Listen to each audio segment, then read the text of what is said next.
माझ्या मागं जे तुम्ही बघताय हा पंचगंगा नदीचा घाट आहे। या घाटाचं वैशिष्ट्य असं आहे की राजश्री छत्रपती शाहू महाराजांनी त्यांच्या मातोश्रींचं निधन झालं, त्या निधनाच्या स्मृतीच्या आठवणी जाग्या करण्यासाठी त्यावेळी स्मृतीप्रित्यर्थ हा घाट बांधला आणि या घाटाला नाव आऊसाहेब घाट देण्यात आलं। आणि आज ज्यावेळी ह्या महाराजांच्या जागेत जे हे कसायला एकाला दिलेलं आहे त्या ठिकाणी हे बेकायदेशीररित्या उत्खनन झालेलं आहे।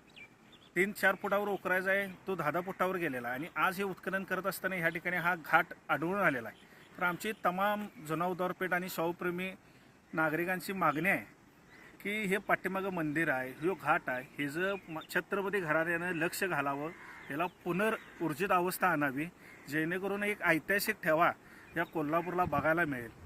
ही आमची करवीरवासियांची शाहूप्रेमींची मागणी आहे की खरोखरच छत्रपती घराण्यानं एकदा येऊन ह्या ठिकाणी पाहणी करावी या घाटाची आणि ह्याची डागडोची करावी।